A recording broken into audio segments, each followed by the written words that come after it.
Hello everyone, welcome back to Cliff Soccer Zone. First of all, I would like to apologize for the lack of videos in recent times, but hopefully now we're going to get back onto a more normal schedule and give you guys regular content.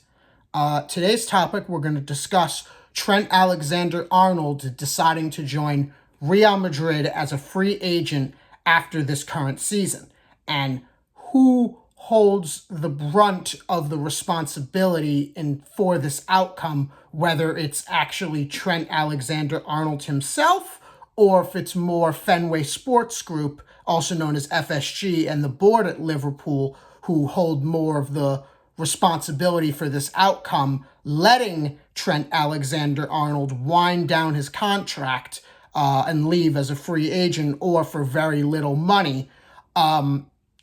Especially if Trent Alexander Arnold made it clear to Liverpool that he wasn't going to sign a new contract. He maybe wanted a new challenge and wanted to move on. But basically, it's looking like that Liverpool should have, it's more looking like that Liverpool should have considered selling Trent Alexander Arnold either last summer or the summer beforehand. This way they could have gotten more than enough money to be able to find an adequate replacement for Trent Alexander Arnold, which unfortunately for Liverpool is going to cost a lot of money, especially considering clubs will know that they need to find a replacement, and any club that has a potential player that Liverpool might be interested, especially in that position, the price just went up. The thing is that needs to be mentioned is that not only did Liverpool have the chance to sell Trent Alexander Arnold over the past few summers, a few summer windows, especially if they knew that he wasn't going to sign a new contract, and typically most clubs, once a player tells them that they're not going to sign a new contract and they're going to leave, which typically most clubs try to start the negotiations for a new contract around 2 years, give or take, before the contract actually expires. This way, if a situation like this happened, it gives the club time to prepare and either sell him the summer before the contract expires, or even the January, a year and a half before the contract expires. And for example, if it's a situation where the player makes it clear even 2 years prior to the contract expiring, some clubs will be like, you're gone this summer, we got to make our money and move on. So that's the one thing that if that was the case for Liverpool, in my opinion at least, FSG holds more of the responsibility in that regard for letting Trent Alexander Arnold's contract come to this point. The thing is at least with Van Dijk and Salah, a little more so than Trent, especially because of the age. Once you get to over 30 years old, typically clubs will let it go in terms of contract negotiations. The 2-year thing that I was just talking about is typically lowered to about 18 months to a year, especially considering once you get over the age of 30, there is the possibility, not saying that Virgil van Dijk and Mo Salah have regressed in any capacity. They, in my opinion, have actually gone to another level in their game, especially Mo Salah, for example. The thing is that once you get to over the age of 30, clubs are a little more cautious giving out contracts in terms of negotiating contracts. The 2-year rule doesn't necessarily apply, considering as you get older, over 30, it's possible each season the player could regress, and if you were to give a player over the age of 30 a longer term deal, it's possible by even the middle part or the end of the contract, the player could regress to the point where you're losing money on what you offered them based on their previous ability before they regressed. So, as I said, the Van Dijk and Salah one deals, you can somewhat more understand why Liverpool have let those two players run down their contract. The Trent situation, I think that if he made it clear that he wanted to leave, wanted to get a new challenge, and maybe even said, I want to join a club like Real Madrid, for example, that Liverpool should have been like, okay, you're gone. We're selling you. We're going to make some money and find your replacement. But they let it get to this point where they are essentially the only way now that Liverpool can get any sort of fee is if they were to sell Trent Alexander Arnold prior to the expiration of his contract during FIFA's new special transfer window, which is set to take place in the early part of June prior to the Club World Cup that's taking place in the United States. And instead of letting Trent Alexander Arnold join Real Madrid as a free agent at the end of June, Liverpool might be able to get a small, maybe, I'm just throwing out a random number here, 5 million, maybe 2 million fee for Trent to let him leave at the end, let him leave in the beginning of June as opposed to the end of his contract at the end of June.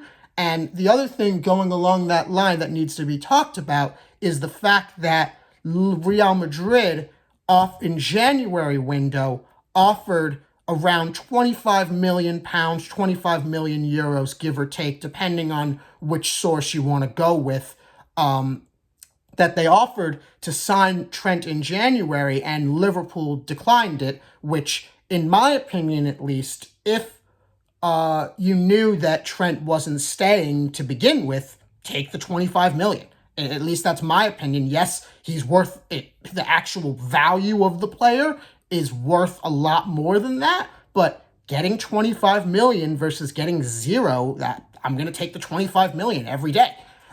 So that's the one thing that, in my opinion, that isn't necessarily being talked about as much as it possibly could be. As it should be, the fact that Liverpool have had multiple times to at least get some sort of fee for Trent Alexander Arnold.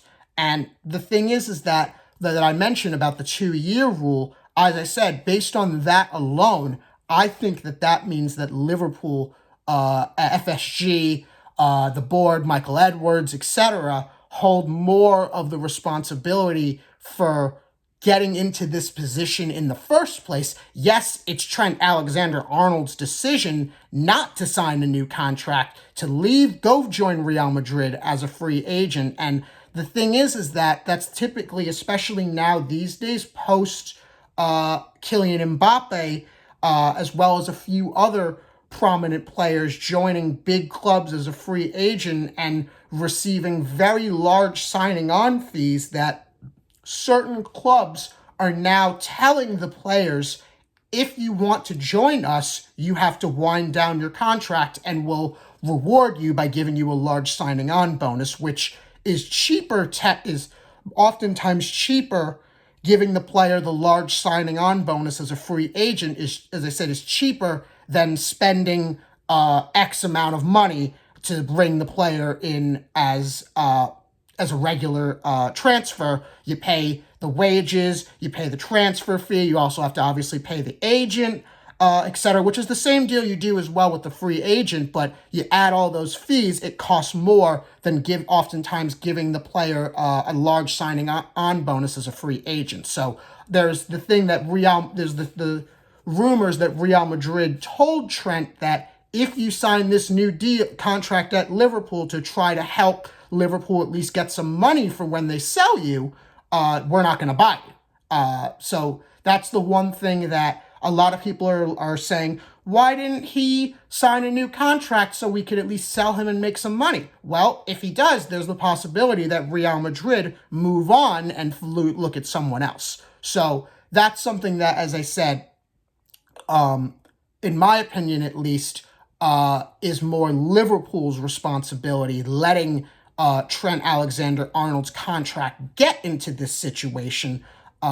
Yes, it's possible. You also could have unless he was 100% set, I'm joining Real Madrid years ago, there's possible that another club would have maybe come in and offered the fee that Liverpool would have been okay with at the time, if they were willing, as I said, at least in my opinion, did the smart thing and tried to cash in on Trent Alexander Arnold when they had the opportunity. And as I said, even in the January window, I would have taken the 25 million over getting zero if he leaves as a free agent, which is looking like what's going to end up happening. As I said, there is the possibility that Liverpool could get a small fee if they sell Trent Alexander-Arnold during the special transfer window prior to the Club World Cup. But as I said, I think personally that FSG has committed gross negligence letting Trent Alexander-Arnold, Mo Salah, Virgil van Dijk get to the last years of their contract. Then the season afterwards, you have Konate, his contract ending in 2026. Then the year afterwards, you have Alisson's contract ending in 2027. So there's the possibility that this situation could play out again next year with Konate and the year after with Alisson. The thing is, with Alisson, Liverpool are bringing in Marmashvili from Valencia, which is, at least you could say they're at least planning on bringing in Alisson's quote-unquote replacement prior to that. But the other candidates, the other people that I mentioned, it's not the same deal with them bringing in the person that they're replacing. So as I said, I think personally this is more on FSG than Trent, especially if Trent made it clear a while ago that he wasn't signing a new deal. So as I said, thanks for watching the video. Would appreciate it if you guys could like, comment, subscribe. That would be greatly appreciated. You could also follow me on my Twitter/X page at Cliff Soccer Zone. That's at Cliff Soccer Zone. And as I've said previously, I tend to post more on my Twitter/X page than I do the YouTube. But hopefully I'll get back to the more regular videos and regularly scheduled program and upload and give you guys the content that you want to see. All right, take care, guys. Thanks.